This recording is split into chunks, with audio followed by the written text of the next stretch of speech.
Look, I really don't want to make a video like this, as beefing with a small content creator it kinda just feels like friendly fire. I mean, small content creators already have to deal with YouTube's terrible algorithm. But when I finished watching this video, I knew I had to make a video on it. Because this video by the Russian Apple is, in my opinion, poorly made.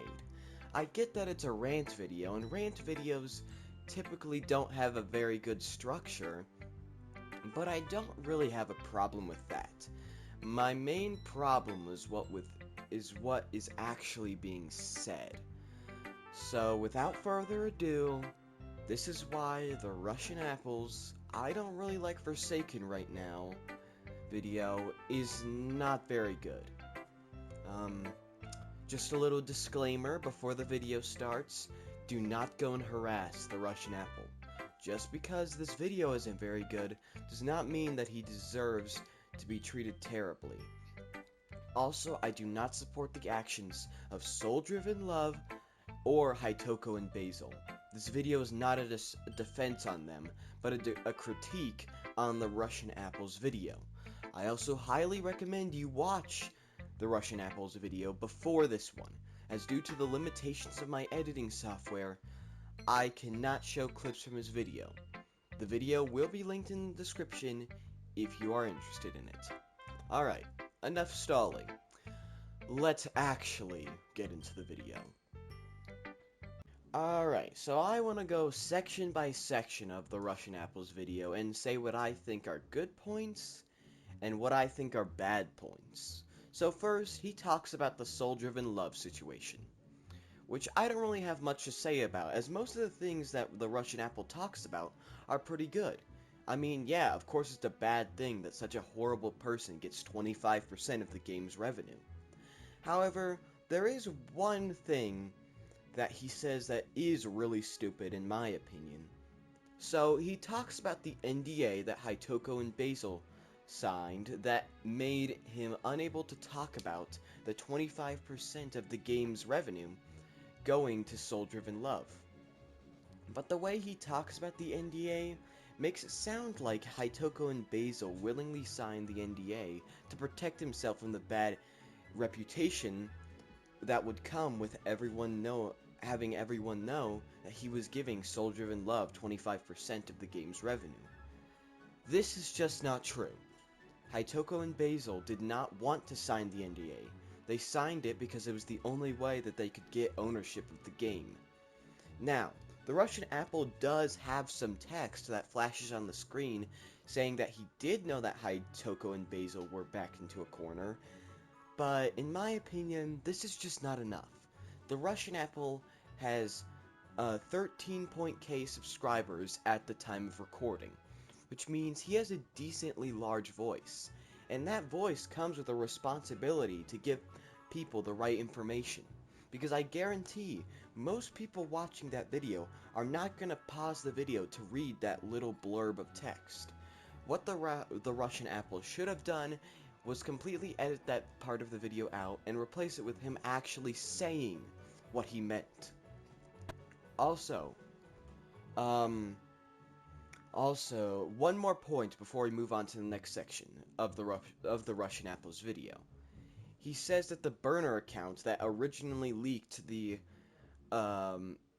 information on Soul-Driven Love was Soul-Driven Love himself. You know, the information about him getting paid the 25%.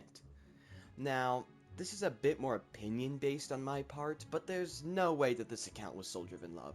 Sure, Soul is probably a petty guy, but I doubt he's stupid enough to kill the game that is paying his rent. Alright, and with that, let's move on to the next section of the Russian Apple's video.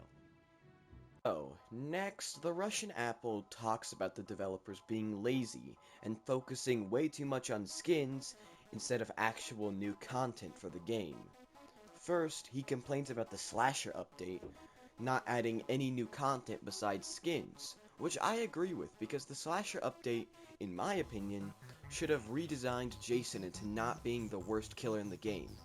But then, the Russian Apple complains about the recent mini update. You know, the one that added a bunch of those Halloween skins.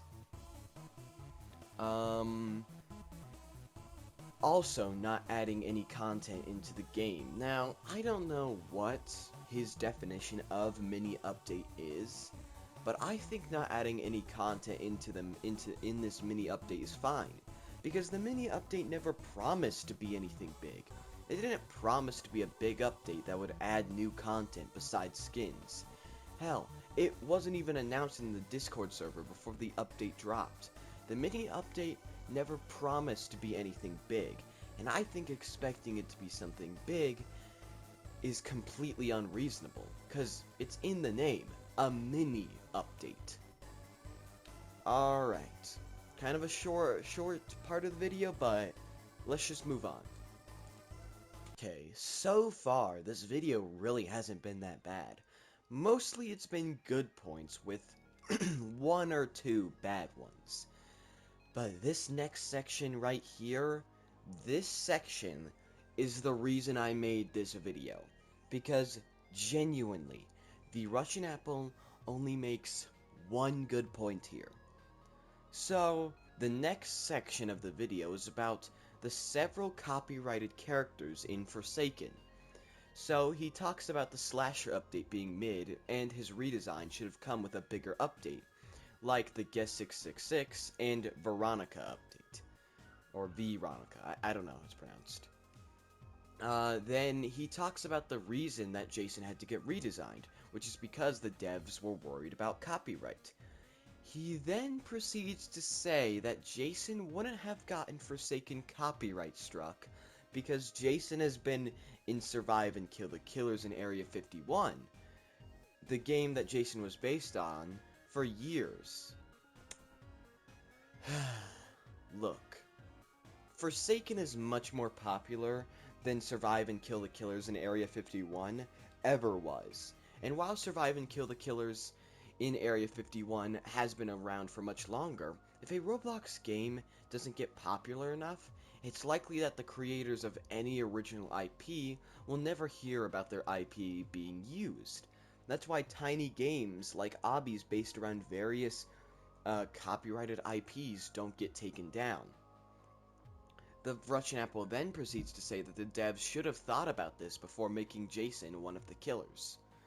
My question is, do you think that the Forsaken devs, when they first released the game, that it would get as big as it did? Because I doubt it. They probably thought that Forsaken would never get big enough to ever need to worry about the copyright. Then he said that if Jason had to get removed from Forsaken, why did none of the other skins that reference popular IPs also get removed?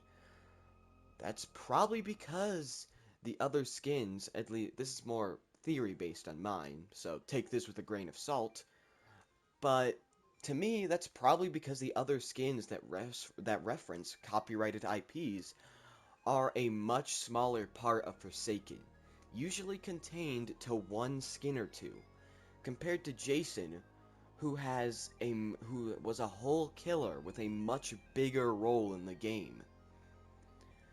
Alright, let's move on to the last sections of this video. Alright, I don't really have much to say about these last two sections of the Russian Apple's video, because they are much more opinionated than anything, but I'll quickly spit my take on each of them. First, he talks about the scrapped content from Forsaken, specifically the scrapped music.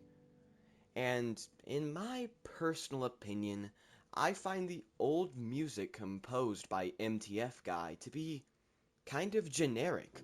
Like, yeah, it sounds good, it's good music, but it kind of just sounds like it could be from any old horror game. It doesn't sound unique to me. It just, you know, it sounds like it could be in any old horror game. It doesn't sound like from Forsaken. It just sounds like, yep, that sounds like horror music. Alright. The final section of the video talks about the whole Forsaken losing its identity thing, turning from a dark and gritty game where you are trapped in eternal hell to basically Fortnite. once again, this is very opinionated, so this is just my opinion on this. To me, I never really cared about the old tone of the game, because I came to Forsaken for fun, you know, for the gameplay. So I don't really care about the old Forsaken identity. But that's just my personal opinion. These last two sections, very opinionated. I'll allow you guys to form your own thoughts in the comments. And yeah, that's basically it. The Russian Apple. If you end up watching this video, please don't take this as a personal attack, because it's just not. You make good videos most of the time, and I genuinely like your content, and I hope you keep going. This video was just poorly made and had some really bad points. So this is all constructive criticism. And I just hope you learn from this, you know, because most of the points you made were pretty good, except for the copyright section. That was bad. That was that was really bad. But all of this is constructive criticism. Just so, you know, take what I've said or don't. That's also an option. Just take what I've said and, you know, learn. Make better content in the future. And yeah, that's all about I gotta say. Consider liking and subscribing if you enjoyed the video. Join the Discord server, linked in the description. And I'll catch you all in the next one.